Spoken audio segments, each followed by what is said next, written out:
Hi guys! Today I decided to try something new and get ready and probably trying to organize my thoughts and share my experience about how I decided to come to Croatia. I'm getting ready and telling you about how I came to Croatia for the first time. Don't bother about the logic behind my makeup and how I do my things. I want to make my eyes a little bit. So, first what I'm going to do, and I'm going to put a little bit of my sun cream because I'm going out, of course, and I haven't used it in a long time, and it's good to be protected. So, how I found out about Croatia. If you know me, you probably heard this story so many times already. And I'm sorry if I'm repeating myself, but some of the people that are clicking for the first time on this video don't have a clue what I'm talking about.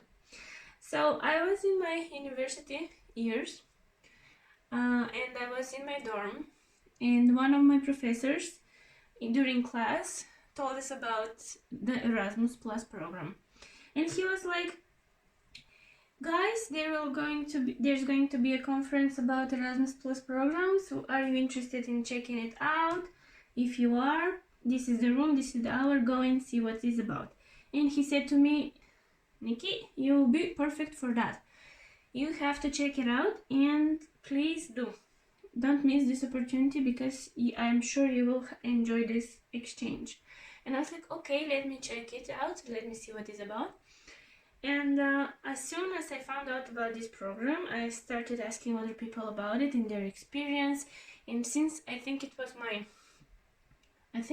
third year, 2016, the last semester, the summer semester, I found out about the possibilities to sign into the winter semester for the next year and go abroad and study abroad. And when I tell you that I'm an organized person and I do everything on time, that's true. But with that decision, oh my god, I had to wait until the last moment, literally, the morning before the closing of the applications. You know, the day when the applications were closing, I was still on the verge of choosing which country should I go to.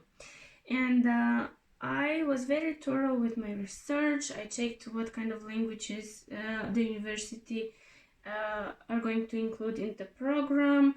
I checked Italy. I barely could find some information in English so I can manage. They wanted to have some level of Italian, of course. I checked Spanish universities in Bilbao and another one. I don't remember which location it was. But when I asked my professor, which country should I choose for my exchange, and he said, you know what, somewhere warm, somewhere where you can have a lot of parties and somewhere you can explore and enjoy the environment. I'm like, and am I not going there to study? And he was like, sure you are, but just for in case, not to be sorry, choose somewhere place that you would enjoy yourself the most. And I was like, okay, noted. I was very worried about the scores, the ETCs, if I cannot pass an exam because some kind of reason of the language barrier, or I don't know. I had so many concerns about the traveling, if I cannot manage, if I don't like it, if I have to go back to my university, how many of my subjects in my home university I have to repeat, do I have to repeat any, what's the deal if I fail? So I already in my mind was still having that kind of mindset, prepare for the worst, which was very very interesting for me, just because I was thinking that way back then, and I was like cautious about everything, and I was really nervous to pick a university. But when he told me to pick a country where I would like to visit, then the choice became much more easier, and the choice presented itself the night before, and I was between, I think, Lithuania, Croatia, and Spain. Although in Spain they wanted me to have a basic level of understanding of Spanish, and I was like, okay, maybe I would learn it until the autumn, and I can get there and find out how it is in Spain. So it was always between Croatia and Spain, And for some reason, in the morning when I woke up, I was like, okay, let me Google the country and see how it looks. And this would sound very illiterate of me when I say it right now, but back then in 2016, I really didn't know where Croatia is on the map. I really didn't know that we're kind of close, Bulgaria, Croatia, that we're on a Balkan together. I didn't know anything about their country, currency, people, culture, absolutely anything. I didn't know. If you ask me back then where is Croatia, I would say, do you know which city is Dubrovnik and where it is? I have heard about the city Dubrovnik, but I never knew that it is in Croatia and that it's on the south coast. And so many things that I know now about Croatia, and I was like, okay, let me check the sea coast, let me check the city capital, and I'm telling you, when I started Googling, I couldn't stop, and all the time I was like, wow, I want to see this, I want to see that, I want to go there. And when I saw the university that was in Zagreb, that was actually having similar courses as mine, even better and more complicated one, because they were focused on a future programming languages and platforms, and their website was really functional and well presented, and I could find everything needed. And the people from Algebra University, College University, actually replied to me very fast, very thorough, everything, even the communication and everything that I needed to know, I found out by myself and through their help. So the customer service there was already good, and I could see myself that I'm relaxing and I'm feeling safe and I feel okay and that I can do this. And when I checked their program, I chose the courses that are more fitting my kind of field in my university. I finished informatics. The university is majoring in economics, but there was this discipline in informatics where I signed into, and I used that year for the Erasmus, and I said to myself, okay, I'm going to sign for only one semester, not the full year, just because if I don't like it, I can change my mind and come back home. Oh, Nikki, you. I was like, yeah, if something doesn't work out, or I cannot manage there, or the subjects are too hard, or I cannot pass the exams, or mostly about the exams. I was mostly worried about the exams. If I'm not doing so well, I can always come back home and fix one or two subjects. The imposter syndrome in that period of time was hitting me really hard, and I was like, I will do my best, but if it doesn't work out, I will come back and I will choose another country for another semester. So I think it was the third year of my university, and yeah, I did it. I got through the finals for I was approved to go on an English test for the Erasmus program. I went for the English test, and I had a little bit of skepticism, because everybody said to me that during these tests it's really easy to pass, and in Erasmus in general, people that go, their level of English is not so good, so you don't have to worry about passing, because you are communicating with English people all the time, and you listen to English basically all of your life because of the shows, and you read books in English, and everything will be fine. Yeah, but I always have this thing, and probably you noticed through my videos, that whenever I speak like conversational English, and I don't care much about the grammar and the way I'm expressing myself, and I'm not calculating what I'm going to say, because in my mind this is how my thoughts are running, and the way I think, the way it comes out. So if I'm in an interview or something, I try to pause a little bit and think through what I'm saying, but even then I don't feel genuine when I'm planning what I'm going to say. So 99% of the time I say what I think the best way I can possibly form it in the English that I'm used to speak. So yeah, the grammar is not my favorite thing in the world, but I'm trying my best to formulate sentences in a correct way when it's needed.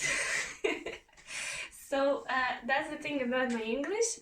And I went to to the office where I was supposed to take the test, and I was a little bit nervous, as you are usually, and I was shaking and I was sweating, and I was like, oh my god, everybody's taking some time inside, and when they go out, and my other colleagues that are in the same major, they're also going through it, and they were like, they're actually asking questions, prepare yourself to answer honestly, you know, it's not that easy as we thought. Maybe it was because it was this kind of a year, and they wanted to, you know, elevate their quality process of selecting students that should go abroad and actually you know, represent the university. I'm not sure what was their goal that time. And I went in and they asked me questions almost like in a job interview. Why do you want to go there? Why did you choose this country? Do you think you can manage? And stuff like that. And I tried to answer the best I can and the honest I can. I was asked more about how I'm going to manage in the new cultural setting more than about my studies, but I was asked also about my studies and what I'm going to do there, and what are my motivations and stuff like that, and I answered them honestly, and I passed the test with a kind of very good grade. It was not excellent, but it was very good, and I was chosen for my first choice of country, because when you apply to Erasmus, back then at least, you have like multiple choices and you rank your countries by choices. The first choice is most likely to be the country you're going to, so be careful on what you put in the first place. And after you get your final the grade from your language exam, if you don't have the certificate already, I didn't have it back then, so I applied for the English test, written and spoken. So it was 2 parts. I did my written first, I think, and then it was the conversational one. I'm not sure if they were in the same day. I don't think so. Maybe it was like a few days apart. And after that test, you get all the informational packs from your country, what you should prepare, and from your university about the country that you're going to visit. I mean, just instructions of what you should actually bring when you come back. This was their concern. My university was concerned about that. And from the other university, you get kind of a mentor or coordinator who is concerned about you getting there, finishing your studies, filling all the papers that are needed to be filled, and of course returning and giving them all the needed paperwork that it's necessary for completing the whole process. Probably the most difficult thing from the whole exchange was the paperwork, because it was a lot. I don't know how it is right now, but the paperwork was really a lot during that time. I mean, through the whole process. And if you're not organized person and you have like difficulties talking to strangers and arranging stuff, and you know, just this kind of paperwork kind of mindset, it's kind of too much, but it was. But when you get to the end of the exchange, you kind of get used to it and you know already what you should do, especially if you go for a second exchange.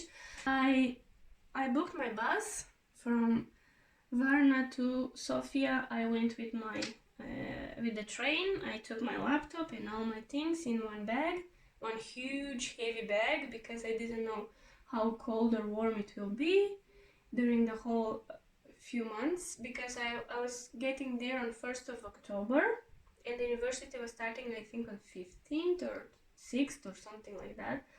And after the beginning of the semester, I think I was supposed to stay until March, the beginning of March. So this was like a big chunk of time, and I took everything I thought it would be necessary for me to get there. I checked the weather and I checked what are the average temperatures for the country during the winter. I checked the winter, the worst and the best, And I saw pictures and videos from a long time ago when they were having so much snow that in the center they were doing sleds and snow fights, and everything was looking very magical and light.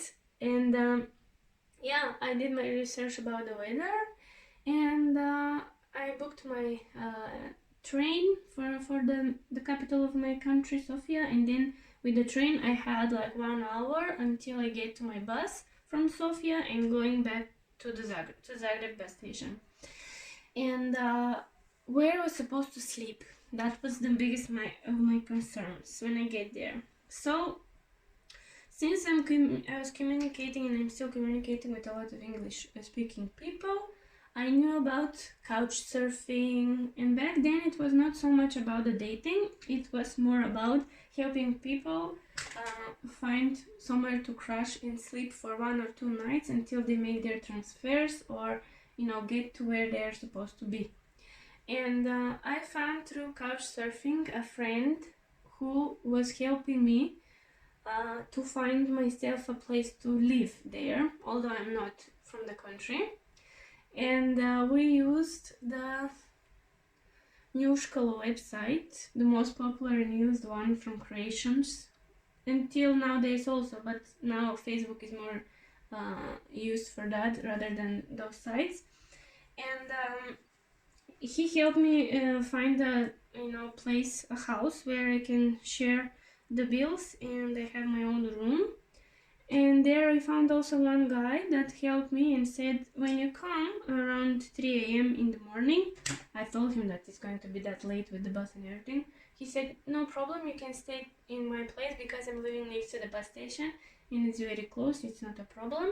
I work late too, but I can host you for 1 night. Thank you very much if you ever find this video that you host me for that evening. He gave me his own bed to sleep on, he slept on the couch, and yeah, in the morning he helped me with the bag and find a taxi, and I went to my future landlord in the house that I was supposed to find and live there. Philip helped me with finding the house and thank you, Philip. And there the funny things start, and probably I'll have to make another video about that because it's an experience on another level, meeting new people on another level, and cultural shock in a completely other level. And yeah, that's another story on its own. So I came to Croatia 1st of this October 2016. I'll never forget that day. It was cold but sunny, it was a little bit foggy, with one huge bag, searching for that house, having a little bit of data on my phone so I can actually manage to do something. I paid the taxi. I didn't know how much the exchange actually cost. I was doing some calculations on my phone with the calculator, how much kunas are in euros, in lev, and how expensive it is, and how I should manage my finances, because when you leave the country, your country, you get, I think, 70% of the funds for Erasmus program. I think it was that much. You get 70% of the funds in the beginning of your exchange, and the other 30 or 20% when you finish the exchange, and everything that you're supposed to bring as a paperwork, it's okay and it's good and it answers the requirements. So this was the catch, and you have to manage yourself with that big chunk of money that was calculated like monthly by country. So I went to Croatia and I had, I think, 250 euros per month. They calculated the days and the months that I was supposed to stay in Croatia from the day of the beginning of the exchange until the end of the exchange. And after that, they removed that 20% and they sent me the money in the beginning. So when I got there, I already had the money, which was great. They sent them on time. This is up, this is down. Okay, I have to lift this one up.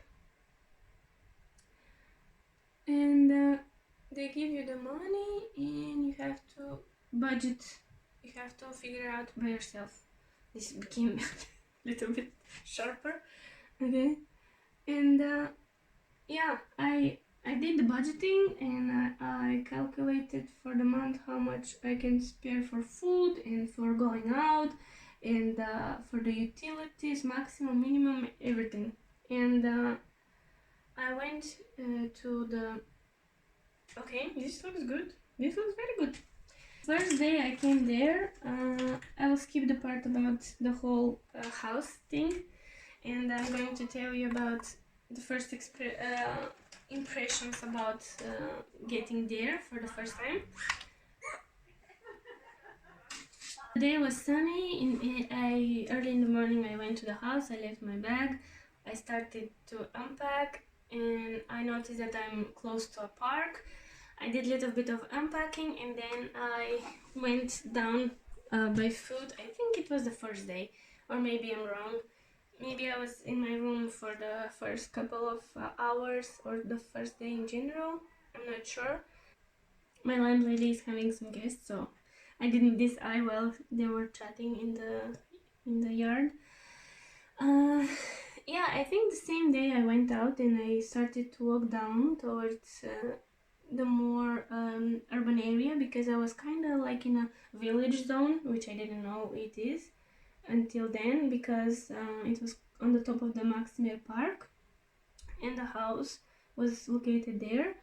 And I vividly remember my first time in a tram in Zagreb, and I asked questions about people getting tickets and how to do it and stuff like that.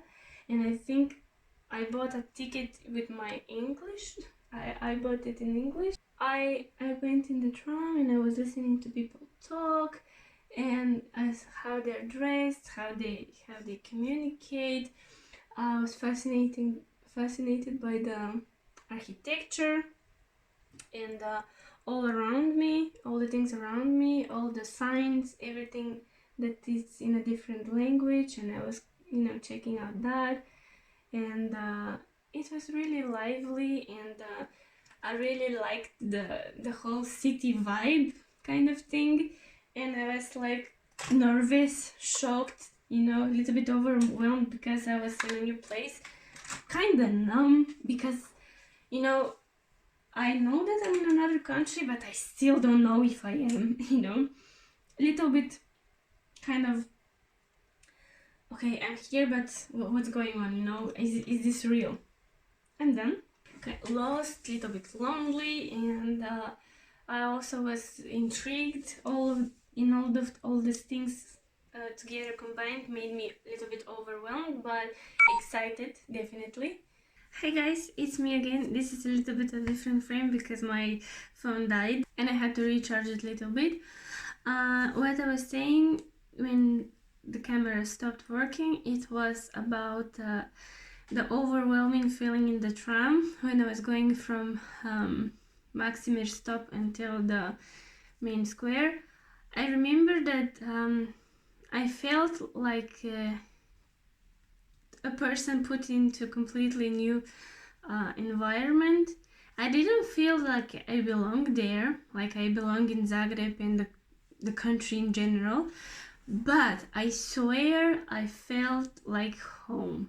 I felt like I can build a life here and I can be happy and I can enjoy this city and this country more, I'm sorry to say that, but more than even my birth country that I'm born into. It felt so real and I felt so connected and rooted in the whole this place that I just cannot explain it.